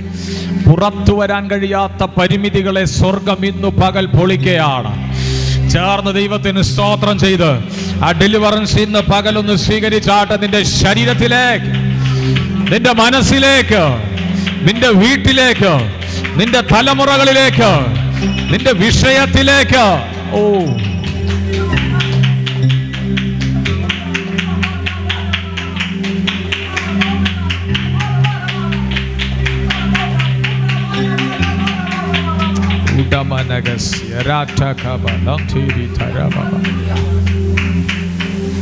കാരാഗ്രഹം എന്ന് പറയുന്ന പരിമിതികളെ കാണിക്കുന്നതാണ് ദൈവവചനത്തിനകത്ത്. പത്രോസിന് സ്വയമായിട്ട് പുറത്തു വരാൻ കഴിയില്ലെന്നറിയാം. പത്രോസ് ഒത്തിരി അത്ഭുതമൊക്കെ ചെയ്തിട്ടുണ്ട്. എന്നാൽ സ്വയമായിട്ട് പുറത്തു വരാൻ സ്വന്തം ആവശ്യങ്ങൾക്ക് വേണ്ടി ദൈവം കൊടുത്ത കൃപകൾ ഉപയോഗിക്കാറില്ല. അതെല്ലാവരും അങ്ങനെയാണ്. പക്ഷെ പത്രോസേ, നിന്റെ കാരാഗൃഹത്തിനകത്തുനിന്ന് പുറത്തു കൊണ്ടുവരാൻ, നിന്റെ പരിമിതികളെ പൊളിച്ചതിരുകൾ വിശാലമാക്കാൻ ദൈവം തൻ്റെ ദൂതനെ അയക്കും. മാനുഷികപരമായ പരിശ്രമങ്ങൾ കൊണ്ട് പുറത്തു വരാൻ കഴിയാത്ത വിഷയങ്ങളുടെ നടുവിൽ മനുഷ്യർക്ക് പ്രവർത്തിക്കുവാൻ കഴിയാത്ത ഇടത്തേക്ക് ദൈവം തൻ്റെ ദൂതനെ അയച്ചിട്ട് സൂപ്പർ നാച്ചുറലായിട്ട് അവൻ പ്രവർത്തിക്കും. ഹല്ലേലൂയ. ഞാൻ ദൈവത്തിന് നന്ദിയോടെ സ്തോത്രം ചെയ്യുകയാണ്. അപ്പോൾ ഇവിടെ സംഭവിക്കുന്ന കാര്യം ഓർക്കണം. നമുക്ക് ആ ഭാഗത്തിലേക്ക് തന്നെ ഒന്ന് മടങ്ങി വരാം. വചനത്തിലേക്ക് താഴോട്ടൊന്ന് വായിച്ച് അപ്പോസ്തല പ്രവൃത്തികൾ താഴോട്ട്.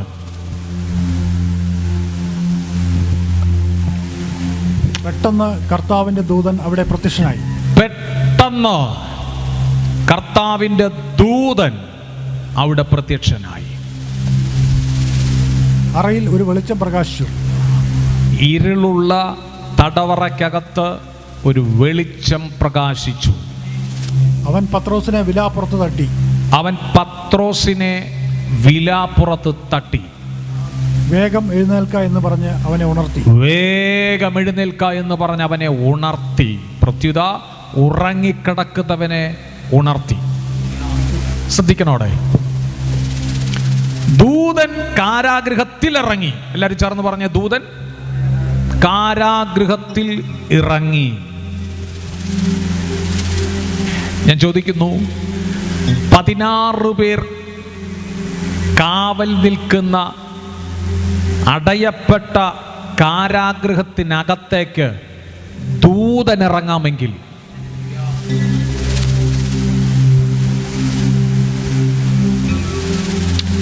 നമ്മളിരിക്കുന്ന ഏത് സാഹചര്യത്തിലേക്കും ദൈവത്തിന് തൻ്റെ ദൂതനെ ഇറക്കാം.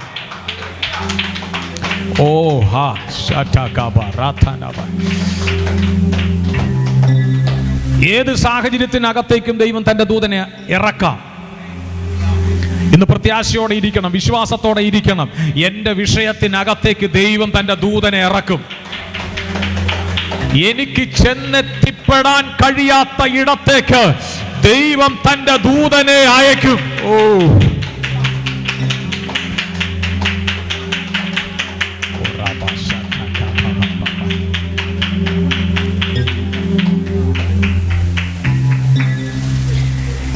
ഇനി അവിടെ ആ ഭാഗത്ത് നിന്നുകൊണ്ട് ഒരു വെളിപ്പാടും കൂടെ പറയാം. വചനത്തിന്റെ ശ്രദ്ധയോടെ കേൾക്കണം. ദൂതനെ പരിമിതികളുള്ള സ്ഥലത്തേക്ക് ദൂതനെ ദൈവം ഇറക്കി. അവിടെ 2 പേരുടെ ഡ്യൂട്ടി കാണാം. ഒരു പ്രശ്നത്തിൽ ഒരു വിശ്വാസി അകപ്പെട്ടിട്ടുണ്ടെങ്കിൽ, ഒരു വിഷയത്തിൽ ഒരു ദൈവപൈതൽ പ്രാർത്ഥനയോടിരിക്കുന്നെങ്കിൽ, ഒരു ഡെലിവറൻസിന് വേണ്ടി ഒരു ദൈവപൈതൽ ആഗ്രഹിക്കുന്നെങ്കിൽ 2 കാര്യങ്ങൾ അവിടെ കാണാം ആ വാക്യത്തിനകത്ത്. ഒന്ന്, ദൈവം ചെയ്യേണ്ടുന്ന ഡ്യൂട്ടി. 2, വിശ്വാസി ചെയ്യേണ്ടുന്ന ഡ്യൂട്ടിയുമുണ്ട്. കംപ്ലീറ്റും ദൈവത്തിന് കൊടുത്തേക്കരുത്. എല്ലാ പ്രവൃത്തിയും കൂടെ അങ്ങ് ദൈവം ചെയ്യണമെന്ന് പറഞ്ഞാൽ ചില വിഷയത്തിനകത്ത് ചെയ്യുകയില്ല. ഈ വചനത്തിൽ നിന്ന് ഞാൻ പറയാം, പ്രാർത്ഥനയോടെ നിങ്ങൾ ശ്രദ്ധിക്കണം. ദൈവം ദൂതനെ കാരാഗൃഹത്തിനകത്തേക്ക് ഇറക്കി, അല്ലേ? ഇറക്കിയിട്ട് പത്രോസിന്റെ വിലാപ്പുറത്തേക്ക് തട്ടി അവനെ ഉണർത്തി. ഉറങ്ങിക്കിടക്കുന്നവനെ ഉണർത്തേണ്ടുന്ന ഉത്തരവാദിത്വം ദൈവത്തിനുണ്ട്. ചേർന്ന് പറഞ്ഞേ, കർത്താവിന് സ്തോത്രം. പത്രോസിന് അറിയാതെ കിടക്കുന്ന വിഷയത്തെ പത്രോസിനെ ഓർമ്മിപ്പിക്കാൻ, ദൈവത്തിന്റെ പദ്ധതിയെ അറിയിക്കാൻ ദൈവം പത്രോസിന്റെ വിലാപ്പുറത്ത് തട്ടി തട്ടി എഴുന്നേൽപ്പിച്ചു. എഴുന്നേൽപ്പിച്ചു മീൻസ് ഉണർത്തി. ഹല്ലേലൂയ. അത് ദൈവത്തിന്റെ ഡ്യൂട്ടിയാണ്. നമ്മൾ എവിടൊക്കെ വിഷയങ്ങളിൽ കുടുങ്ങിക്കിടക്കുന്നോ വിഷയത്തെ മനസ്സിലാക്കി തന്നിട്ട് അടുത്തതെന്ത് ചെയ്യണമെന്ന് പറയാൻ ദൈവത്തിന് കഴിയും. അത് ദൈവത്തിന്റെ ഡ്യൂട്ടിയാണ്. എന്നാൽ അടുത്തത് പത്രോസിനൊരു ഡ്യൂട്ടി ഉണ്ട് അവിടെ. എന്തോ പത്രോസിന്റെ ഡ്യൂട്ടി? എന്താ പറഞ്ഞത്? ആ വാക്യം ഒന്നുകൂടെ വായിച്ചെങ്കിൽ ഞാനത് ഒന്നുകൂടെ നിങ്ങളെ ഓർമ്മിപ്പിക്കാം. വേഗം എഴുന്നേൽക്ക എന്ന് പറഞ്ഞ് അവനെ ഉണർത്തി. അവനെ ഉണർത്തി. എന്നിട്ട് ഉടനെ അവന്റെ ചങ്ങല കൈമേലിൽ നിന്ന് വീണു. ഉടനെ എഴുന്നേൽക്ക എന്ന് പറഞ്ഞ അവനെ ഉണർത്തിയ ഉടനെ അവന്റെ ചങ്ങലകൾ എന്ത് ചെയ്തു? കൈമേൽ നിന്ന് വീണുപോയി. കൈമേൽ നിന്ന് വീണുപോയി. ചേർന്ന് പറഞ്ഞ ചങ്ങലകൾ കയ്യിൽ നിന്ന് വീണുപോയി. പിടികിട്ടി? നിങ്ങൾക്ക് മനസ്സിലാവുന്ന അവിടെ ആ വചനത്തിൽ ഒന്ന് നിൽക്കണം നിങ്ങൾ. സാവധാനം ഞാൻ ആ വചനം നിങ്ങളുടെ അകത്തേക്ക് ഒന്ന് കയറ്റാൻ ശ്രമിക്കുകയാണ്. പ്രാർത്ഥനയോടെ നിങ്ങൾ ശ്രദ്ധിക്കണം. മനസ്സിലാവുന്നോ? ഉടനെ ചങ്ങലകൾ കയ്യിൽ നിന്ന് എന്ത് ചെയ്തു? അഴിഞ്ഞുപോയി, വീണുപോയി. അതിനർത്ഥം എന്താ? ദൈവം തൻ്റെ വാഗ്ദത്തം തൻ്റെ ദൂതനിലൂടെ പത്രോസിനെ അറിയിച്ച ഉടനെ ആ വാഗ്ദത്തത്തിലേക്ക് കയറാൻ കഴിയാത്ത തടസ്സമായ ബന്ധനം അഴിഞ്ഞു.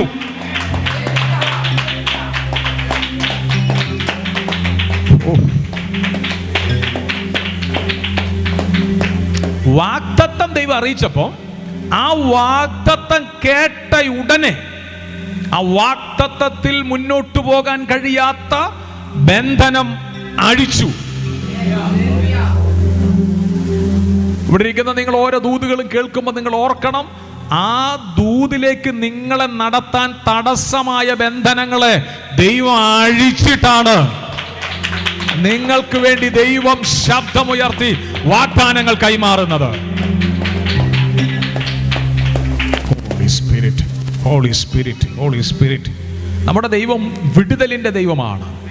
വിടുതലിന്റെ ദൈവം, അതാണ് രക്ഷകനായ ദൈവമാണ്. പത്രോസ് കാരാഗൃഹത്തിനകത്ത് കിടക്കുമ്പോൾ പത്രോസിന്റെ അടുക്കലേക്ക് ദൂതനെ അയച്ചിട്ട് വിലാപ്പുറത്ത് തട്ടിയിട്ട് ഉറങ്ങിക്കിടന്ന പത്രോസിനെ ദൈവം ഉണർത്തിയപ്പോൾ അവന്റെ കൈകളിൽ നിന്ന് ബന്ധനങ്ങൾ അഴിഞ്ഞുപോയി.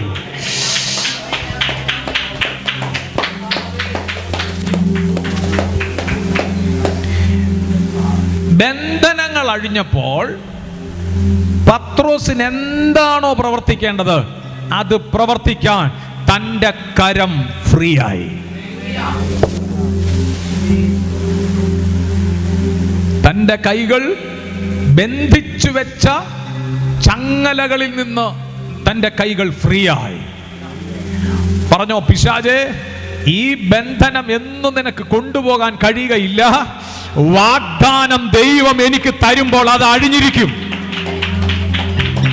നിങ്ങൾക്ക് വാഗ്ദാനം ദൈവം തരുമ്പോൾ ചങ്ങലകൾ അഴിഞ്ഞിരിക്കും.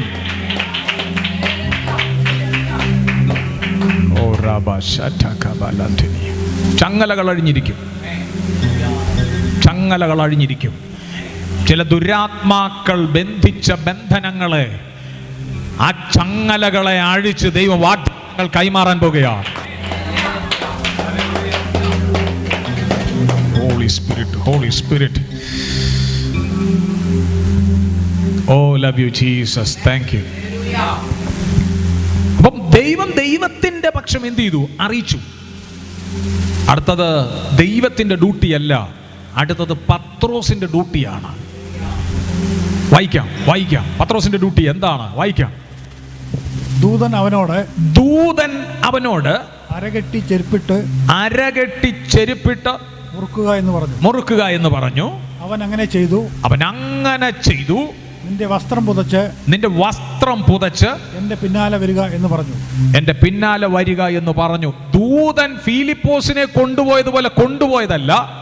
അപ്പോസ്തല പ്രവൃത്തി 8-ാം അധ്യായമൊക്കെ വായിക്കുമ്പോൾ നമുക്കറിയാം, ഫിലിപ്പോസിനെ അല്ലേ നിർജ്ജന പ്രദേശത്തേക്ക് ആത്മാവ് എടുത്തു കൊണ്ടുപോവുക ചെയ്തത്. ഇവിടെ ഡെലിവറൻസ് കൊടുത്തപ്പോൾ പത്രോസിനോട് പറയാണ്, എൻ്റെ പിന്നാലെ വരിക. അരകെട്ടി ചെരുപ്പിട്ട് മുറുക്കിയിട്ട് എൻ്റെ പിന്നാലെ വരിക.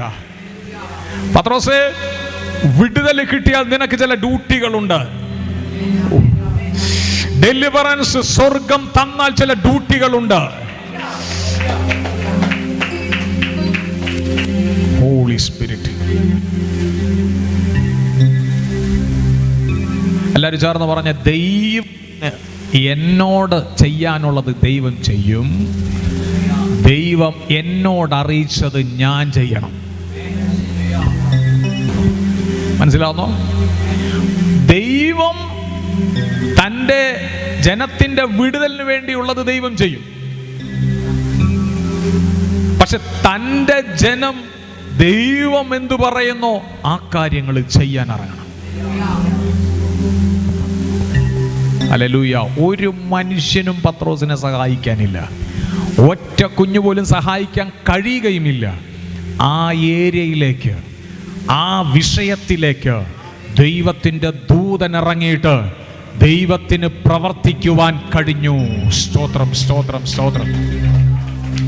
നിങ്ങളുടെ വൈദ്യശാസ്ത്രം നിങ്ങളെ ഉപേക്ഷിച്ചാലും മാനുഷികപരമായ സകല പരിശ്രമങ്ങളും അസ്തമിച്ചു പോയെങ്കിലും ഒന്നിനും സഹായിക്കുവാൻ കഴിയാത്ത ചുറ്റുപാടുകൾ വിഷയത്തിന്റെ നടുവിലുണ്ടെങ്കിലും ദൈവത്തിന് പ്രവർത്തിക്കുവാൻ അവസരം കൊടുക്ക്. ദൈവത്തിന് പ്രവർത്തിക്കുവാൻ കഴിയുമെന്ന് വിശ്വസിക്ക്. ദൈവം പ്രവർത്തിക്കുവാൻ ശക്തനാണ്. ദൈവത്തെക്കുറിച്ച് നമുക്കറിയാം, ആലോചനയിൽ വലിയവനാണ്, പ്രവൃത്തിയിൽ ശക്തനാണ്. നമ്മുടെ ദൈവം വിടുതലിന്റെ ദൈവമാണ്, രക്ഷകനാണ്, രക്ഷിക്കുന്ന ദൈവമാണ്. മനുഷ്യർ കൈവിട്ടാലും കുഴപ്പമില്ലെന്നേ, വൈദ്യശാസ്ത്രം ഉപേക്ഷിച്ചാലും കുഴപ്പമില്ല, ബന്ധുക്കൾ തള്ളിയാലും കുഴപ്പമില്ല, ചേർത്ത് പിടിച്ചില്ലെങ്കിലും സാരമില്ല. പക്ഷേ നിങ്ങളിലൊരു വാഗ്ദത്തം ഉണ്ടെങ്കിൽ, ദൈവം നിങ്ങളെ രക്ഷിക്കുമെന്നൊരു വാഗ്ദത്തം നൽകിയെങ്കിൽ,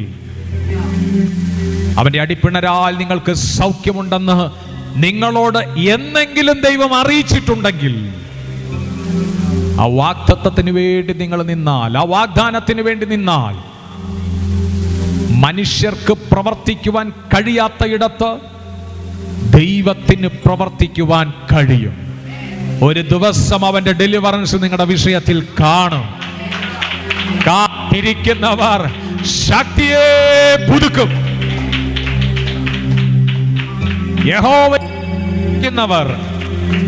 യഹോവയെ കാത്തിരിക്കുന്നവർ ശക്തിയെ പുതുക്കും. അവർ കഴുകന്മാരെ പോലെ ചിറകടിച്ച് കയറുക തന്നെ ചെയ്യും.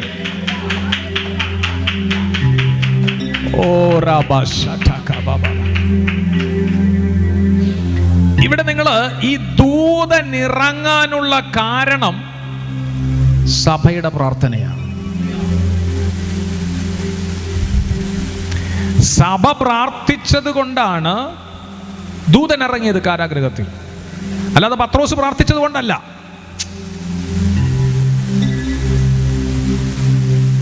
ഹല്ലേലൂയ. ദൈവം ഇടപെടാൻ തുടങ്ങും.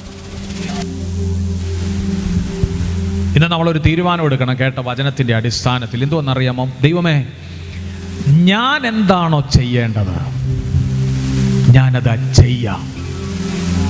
വചനപ്രകാരമുള്ളത് അങ്ങ് ചെയ്യേണ്ടത് ചെയ്യുവാൻ. ഹല്ലേലൂയ. അങ്ങ് ഇടയാക്കുമെന്ന് എനിക്കറിയാം. ഞാൻ ചെയ്യേണ്ടത് എന്താണോ ഞാനത് ചെയ്യാം. പത്രോസിന്റെ ലൈഫിൽ അങ്ങനായിരുന്നു. ഒരു ഡെലിവറൻസിൽ രണ്ട് കാര്യങ്ങളുണ്ടായിരുന്നു. ഒന്ന്, ദൈവം ചെയ്യേണ്ടുന്ന കാര്യങ്ങൾ ദൈവം ചെയ്തപ്പോൾ പത്രോസ് ചെയ്യേണ്ടുന്ന കാര്യങ്ങൾ പത്രോസ് ചെയ്യണം. പത്രോസിന്റെ ഡ്യൂട്ടി അനുഗമിക്കുക. എത്ര പേർക്ക് പറയാൻ പറ്റൂ, ഉറ്റവർ കൈവിട്ടാലും ഉടയവർ കൈവിട്ടാലും എന്നിൽ നിന്ന് മാറിപ്പോകാത്ത നിത്യ സ്നേഹമാകുന്ന എൻ്റെ കർത്താവിൻ്റെ സ്നേഹത്തിൽ നിന്ന് അകന്നു പോകാതെ യേശുവിനെ അനുഗമിക്കുന്ന ഒരു ജനറേഷൻ ഉണ്ടാകട്ടെ. ദൈവം ആഗ്രഹിക്കുന്നത് നിങ്ങളുടെ സ്വത്തോ പണമോ നിങ്ങളുടെ കാര്യങ്ങൾ ഭൗതിക തലത്തിലുള്ളതൊന്നുമല്ല. അതൊക്കെ നിങ്ങളുടെ സമർപ്പണത്തിൽ നിന്ന് ചെയ്യേണ്ടുന്ന കാര്യമാണ്. പക്ഷെ ദൈവം ഒന്ന് ആഗ്രഹിക്കുന്നു, എന്നെ അനുഗമിക്കുക, യേശുവിനെ അനുഗമിക്കുക. എത്ര പേർ സമർപ്പണത്തോടെ ഏൽപ്പിച്ചു കൊടുക്കാൻ കഴിയുന്നുണ്ട്. കർത്താവേ, അങ്ങയെ സ്നേഹിക്കാനുള്ളൊരു കൃപയാണ്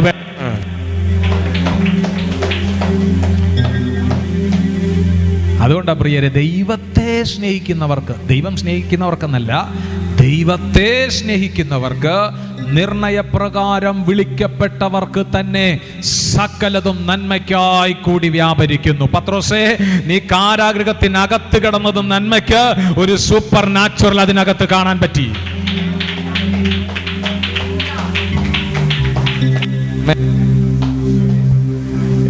ഞാൻ കർത്താവിന് സ്തോത്രം ചെയ്യുന്നു. ദൂതനെ താൻ ഇതുവരെ കണ്ടിട്ടില്ലായിരിക്കാം, പക്ഷേ ദൂതനെ, തൻ്റെ കാരാഗൃഹത്തിൻ്റെതായിരിക്കുന്ന അനുഭവത്തിനകത്ത് ദൂതനെ പത്രോസ് കാണുകയാണ്.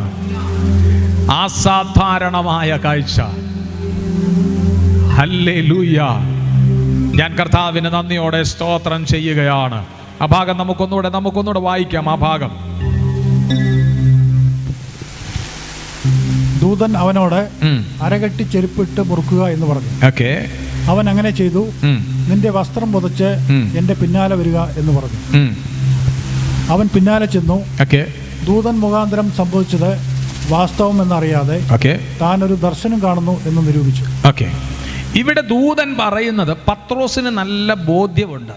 ഞാൻ പറയുന്ന അടുത്ത ഭാഗം കൊണ്ട് നിങ്ങൾ ശ്രദ്ധിക്കണം.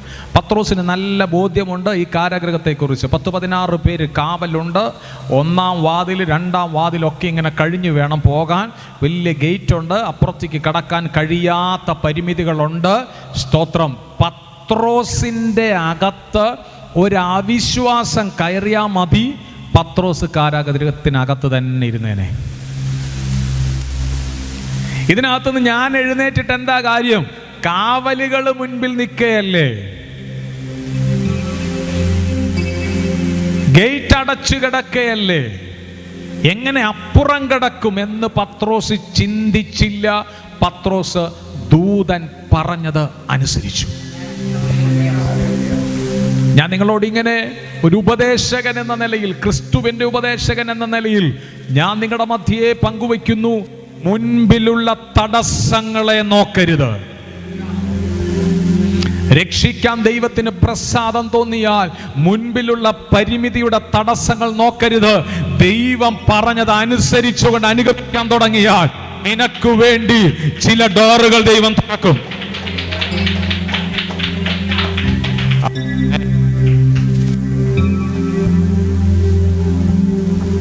ഹല്ലേലൂയ. മുൻപോട്ട് പോകാൻ, ദൂതൻ വിളിച്ച ദൂതന്റെ പുറകെ പോകാൻ പത്രോസ് ഒരുക്കപ്പെട്ടു. തടസ്സങ്ങളെ നോക്കിയിരുന്നില്ല. ഏതൊക്കെയോ ചില തടസ്സങ്ങൾ ബ്രേക്കാക്കി നിർത്താൻ സാധ്യതയുണ്ട്. ആത്മീയ ജീവിതത്തിൽ മുൻപോട്ട് പോകാൻ കഴിയാതെ, പ്രാർത്ഥിക്കാൻ കഴിയാതെ മടുപ്പിക്കുന്ന, വചനം ധ്യാനിക്കാൻ കഴിയാതെ മടുപ്പിക്കുന്ന, മുൻപോട്ടുള്ള തടസ്സങ്ങളെ നോക്കി തടസ്സങ്ങളെ പറയുന്ന, നിരാശപ്പെടുന്ന ചില ജീവിതങ്ങളോട് ഇന്ന് പകൽ ഞാൻ ദൈവാലോചനയെ അറിയിക്കുകയാണ്. നിന്റെ മുൻപിലുള്ള തടസ്സങ്ങളെ നോക്കരുത്. ദൈവം പറഞ്ഞ കാര്യത്തിന് വേണ്ടി ഇറങ്ങുമ്പോൾ നിന്റെ മുൻപിലുള്ള തടസ്സങ്ങൾ നിനക്ക് ഡോർ ഓപ്പൺ ചെയ്തതുപോലെ വഴികൾ തുറന്നു തരാൻ ദൈവത്തിന് കഴിയും. ആമേൻ. സ്തോത്രം. തടവറക്കകത്തുനിന്ന് ദൈവം പത്രോസിനെ പുറത്തേക്ക് കൊണ്ടുവന്നു. പുറത്തു വരും. ഓ ലവ് യു ജീസസ്. എത്ര പേർക്ക് സന്തോഷത്തോടെ ദൈവത്തെ സ്തുതിക്കാൻ കഴിയുന്നുണ്ട്? ആ ഭാഗം നമുക്ക് വായിച്ചൊന്ന് കംപ്ലീറ്റ് ചെയ്യാം. എന്നിട്ട് ഞാൻ പ്രാർത്ഥിക്കാൻ പോവുകയാണ്. അവർ ഒന്നാം കാവലും രണ്ടാമത്തേതും കടന്നു പട്ടണത്തിൽ ചെല്ലുന്ന ഇരുമ്പ് വാതിൽക്കൽ എത്തി.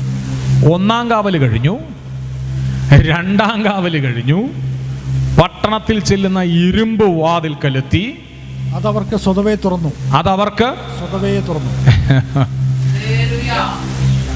ആരെങ്കിലും തുറന്നു കൊടുത്താണോ? ആരെങ്കിലും വന്ന് അയ്യോ ദൂതം വരുന്നു ഒന്ന് തുറന്നു കൊടുക്കട്ടെ എന്ന് പറഞ്ഞ് തുറന്നു കൊടുക്കാൻ ആരുമില്ല. തമ്പുരാൻ ആജ്ഞ അറിയിച്ചിട്ട് ദൂതനെ അയച്ചിട്ടുണ്ടെങ്കിൽ ഏതൊക്കെയാണോ ഓപ്പൺ ആകാനുള്ളത് നിനക്ക് വേണ്ടി അതെല്ലാം ഓപ്പൺ ആയിരിക്കും.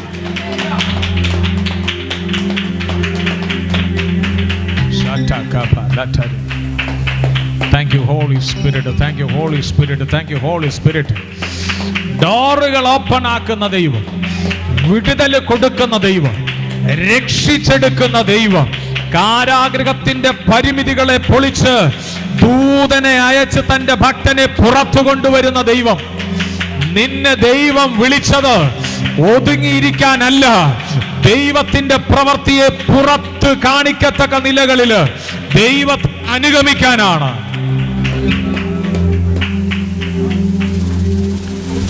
ദൈവം എന്നോട് ഇങ്ങനെ ഇടപെടുകയാണ് ഈ ദിവസങ്ങളില്. ഭയങ്കര ദൈവിക വിടുതലിന്റെ സാക്ഷ്യങ്ങള് നിങ്ങളുടെ വീടുകളിൽ നിന്ന് എഴുന്നേക്കാൻ പോവുകയാണ്. Oh, love you Jesus, Jesus, Jesus, Jesus. ഇതൊന്ന് ഉറപ്പിച്ചു പറയണം. ഏതു മന്ത്രവാദത്തെയും പൊളിച്ചു കളഞ്ഞിട്ട് തൻ്റെ ഭക്തനെ പുറത്തു കൊണ്ടുവരുവാൻ കഴിയുന്നൊരു ദൈവമാണ് എൻ്റെ ദൈവം. കഴിയുന്നൊരു ദൈവമാണ് എൻ്റെ ദൈവം. ഏത് പരിധികളെയും പൊളിച്ചു കളഞ്ഞിട്ട് ദൈവം ആഗ്രഹിക്കുന്ന ഇടത്തേക്ക് കൊണ്ടുവരാൻ തൻ്റെ ഭക്തന് വേണ്ടി പ്രവർത്തിക്കുന്നവനാണ് എൻ്റെ ദൈവം. ആകാശത്തെ വിരിച്ചവൻ, അഖിലാണ്ടത്തെ നിർമ്മിച്ച സർവശക്തനായവൻ, ചെങ്കടൽ വിഭാഗിച്ച് തന്റെ ജനത്തെ നടത്തിയവൻ, യോർദാനെ വിഭാഗിച്ചുകൊണ്ട് തന്റെ ജനത്തെ നടത്തിയവൻ, യെരിഹോവിന്റെ മതിലുകളെ പൊളിച്ചു കളഞ്ഞിട്ട് അവകാശങ്ങൾ തന്റെ ജനത്തിന് നൽകിയവൻ.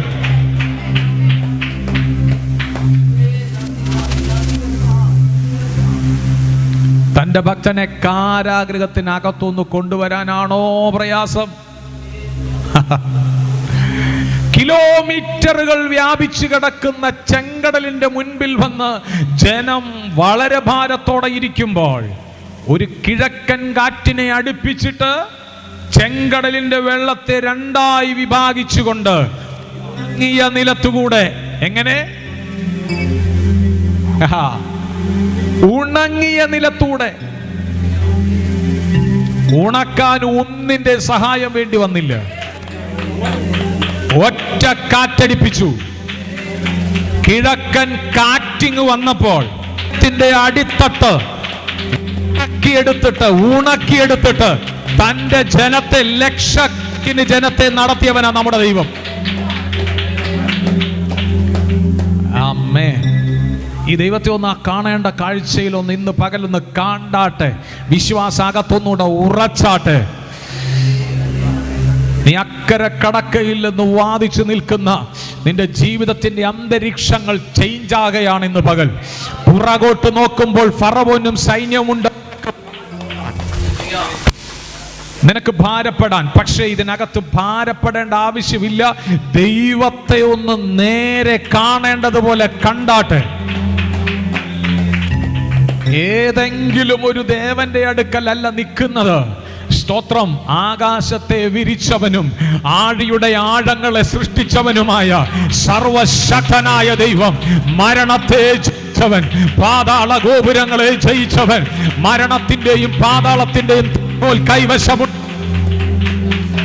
7 പൊൻനിലവിളക്കുകളുടെ നടുവിൽ നിലയങ്കി ധരിച്ചവൻ, മാറത്ത് ഉലയിൽ ചുട്ട് പഴിപ്പിച്ചെടുത്ത വെള്ളോട്ടിന് സദൃശ്യമുള്ള കാലുള്ളവൻ, ഹിമം പോലെ വെളുത്ത മുടിയുള്ളവൻ, ഓ അവന്റെ സന്നിധിയിൽ മടങ്ങാത്ത ഒരു മുഴം കാലും ഇല്ല.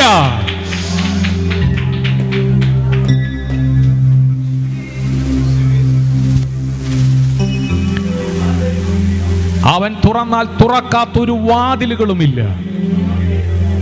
വചനം പറയുന്നു, ഒരു വാതിൽ യേശു തുറന്നാൽ അതിനെ ആർക്കും അടയ്ക്കാൻ കഴിയുകയില്ല. യേശു ഒരു വാതിൽ അടച്ചാൽ അതിനെ ആർക്കും തുറക്കാനും കഴിയുകയില്ല. അടയ്ക്കാത്ത, സ്തോത്രം, ഹല്ലേലൂയ. യേശു അടച്ചാൽ അടയ്ക്കാത്ത ഒരു വാതിലുകളുമില്ല. യേശു തുറന്നാൽ തുറക്കാത്തൊരു വാതിലുമില്ല. പിശാചെ കാരാഗൃഹത്തിൻ്റെതായിരിക്കുന്ന 1, 2, 3 ഗേറ്റുകളും നീ പൂട്ടിയാലും ഇതിന്റെ ഒക്കെ ചാവി എൻ്റെ യേശുവിന്റെ കയ്യിലുണ്ട്.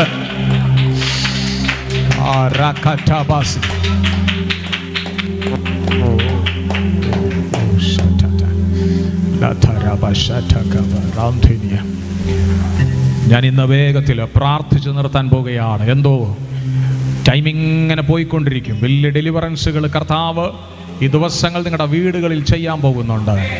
ചേർന്ന് ദൈവത്തിന് സ്തോത്രം ചെയ്തു പറഞ്ഞോ, ഞാനിങ്ങനെ ആ ദൂത് ഇങ്ങനെ നിങ്ങളുടെ മധ്യത്തിൽ ഞാൻ പങ്കുവയ്ക്കുന്നു. സ്തോത്രം. പത്രോസിനെ പുറത്തു കൊണ്ടുവരുവാനുള്ള ചാവി ദൂതന്റെ കയ്യിലാണ്. റൈറ്റ്. രണ്ടാമത്തേതും കഴിഞ്ഞപ്പോൾ സ്വതവേ മൂന്നാം ഗേറ്റ് തുറക്കുകയാണ്. പത്രോസിനെ പുറത്തു കൊണ്ടുവരാനുള്ള ഹെരോദാവിന്റെ കയ്യിലല്ല ആ ചാവി, ദൂതന്റെ കയ്യിലാണ്. നിങ്ങളുടെ പ്രശ്നങ്ങളിൽ നിന്ന് നിങ്ങളെ പുറത്തു കൊണ്ടുവരാനുള്ള ചാവി പിശാചിന്റെ കയ്യിലല്ല, ദൈവത്തിന്റെ കയ്യിലാണ്. ദൈവത്തിന്റെ കയ്യിലാണ്. ദൈവത്തിന്റെ കയ്യിലാണ്.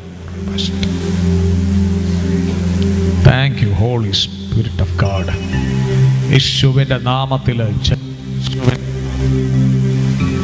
യേശുവിന്റെ നാമത്തിൽ ജയം. ഇന്ന് പകൽ ആ കരങ്ങളെ ഒന്ന് ഉയർത്തി യേശുവിനെ നന്ദി പറഞ്ഞ് എൻ്റെ ദൈവം രക്ഷകനാണ്.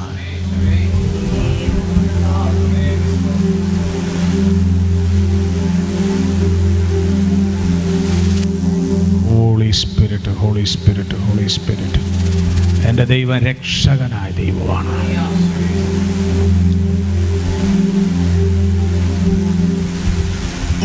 വിടുതലിൻ്റെ ദൈവമാണ്. എൻ്റെ ദൈവം വിടുവിക്കും. കേട്ട വചനത്തിൻ്റെ മുൻപാകെ നമ്മെ തന്നെ സമ്പൂർണമായൊന്ന് ഏൽപ്പിച്ചു കൊടുക്കാം. ഞാൻ ദൈവത്തിന് നന്ദിയോടെ സ്തോത്രം ചെയ്യുകയാണ്. 18-ാം സങ്കീർത്തനം 2-ാം വാക്യമാണ് നാം വായിച്ചത്. യഹോവ എൻ്റെ ശൈലവും എൻ്റെ കോട്ടയും എൻ്റെ രക്ഷകനും എൻ്റെ ദൈവവും, ഞാൻ ശരണമാക്കുന്ന എൻ്റെ പാറയും എൻ്റെ പരിചയും എൻ്റെ രക്ഷയായ കൊമ്പും എൻ്റെ ഗോപുരവും ആകുന്നു. ദാവീദ് പറയാണ്, യഹോവയായ ദൈവം എൻ്റെ രക്ഷകനാണ്.